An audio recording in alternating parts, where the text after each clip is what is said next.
The monster in the shed.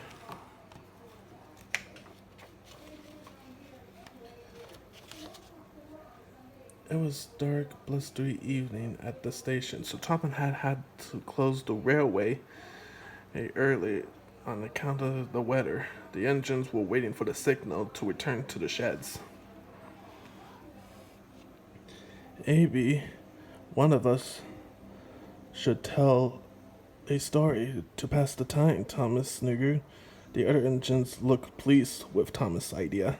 I have a perfect story for tonight, James volume with sky glared. A long time ago, James began, there was a brave blue engine who was always eager to help.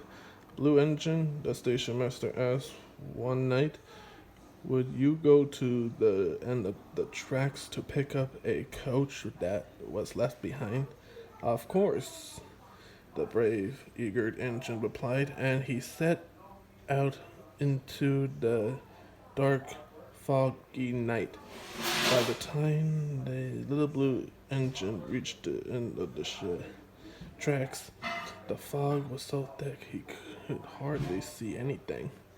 I'll just have to wait tomorrow morning until morning, said the engine to himself, and he settled into the old shed for the night.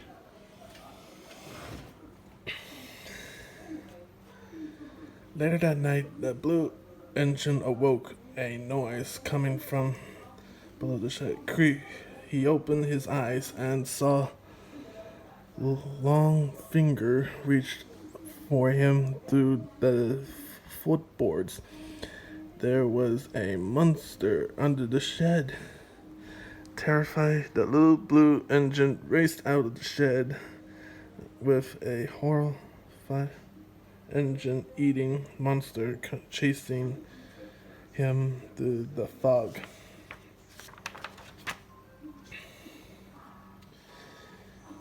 Then what happened? Percy asked. That's where the story ends, said James. No one ever hear from that little blue engine again. What about the monster? Percy whispered. Don't be silly, Percy, Gordon said with a chuckle. It's just a story.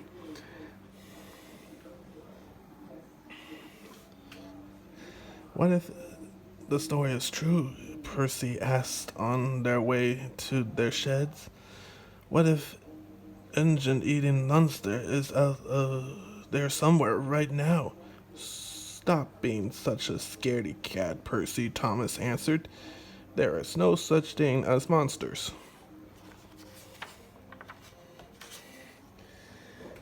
Later that night, after they had settled in for bed, the engines started by terrible record coming from Percy's shed. Gordon, Thomas, help. There's a monster in my shed, wailed Percy. Suddenly, James appeared, roaring and laughing. He had rattling some scrap metal behind the sheds to frighten Percy. It's a monster, James shouted. Percy was embarrassed for making such a fuss. It's okay, Percy, said Henry. Sometimes good imagine thinks bad thoughts.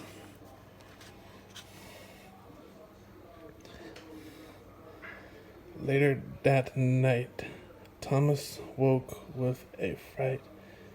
He heard a strange noise. Screech, screech. Stop it, James, Thomas yelled, but James was sound asleep. Screech, screech. If it's not James, then maybe I really do have a monster under my shed, thought Thomas, and he stayed awake all night just to be safe.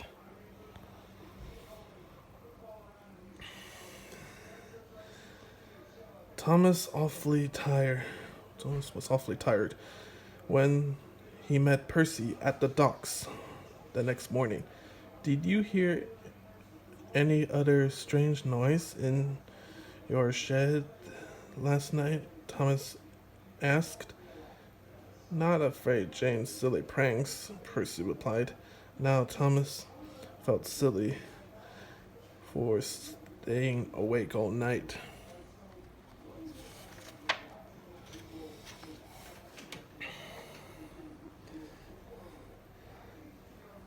By the middle of the day, Thomas was very sleepy and running far behind schedule. Henry pulled up along beside him. You look if you could use some special coal, said Henry. Oh, I'm just a little tired, Thomas answered. He didn't want anyone to know that he'd been frightened to sleep.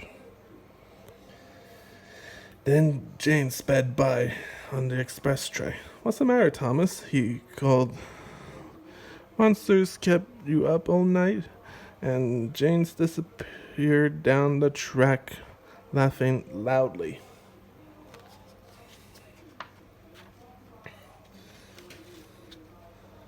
By the end of the day, Thomas barely had enough steam to make it back to the yard. The other engines were telling stories again, but Thomas headed straight to bed. Sometimes that night, Thomas woke with a fright. Screech, screech. The noise were back, and they were definitely coming from under the shed.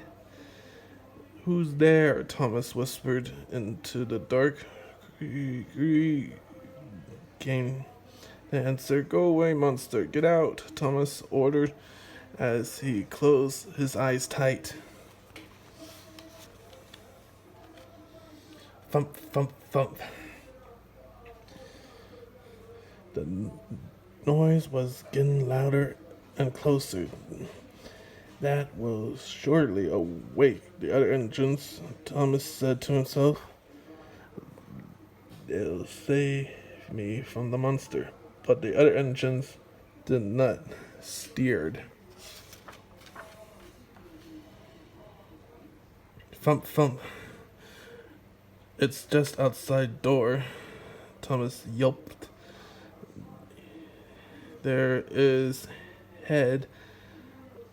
Help, Gordon, Thomas whispered, but it only monster heard him. Thump, thump, thump, thump. Then the door of Thomas' shed began to rattle, their hearing bang, bang, bang. It's trying to get in, thought Thomas. Then suddenly, the began banging stopped. Thomas was too terrified to move, to peer out into the dark, and there it was, the horrible engine-eating monster. Thomas could see its eyes glowing in the night. Thomas gripped his eyes shut and screamed. Tom, Gordon, Henry, Percy, James, he cried, save me from the monster. Thomas, Gordon said, laughing, open your eyes. What are you laughing at, Gordon? Snapped Thomas. There is a monster right outside my shed. Not anymore, Gordon replied. Now the monster is inside your shed. Thomas opened one eye very slowly. A hedgehog, Thomas yelled in surprise. I was afraid. Any tiny little hedgehog. No, engines all laughed, and Thomas laughed with them.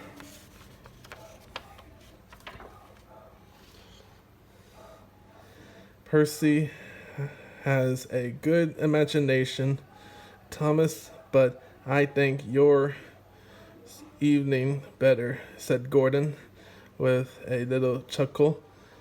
I think you're right, agreed Thomas. It's the only thing in the world that could turn a tiny hedgehog onto a big scary monster. The end.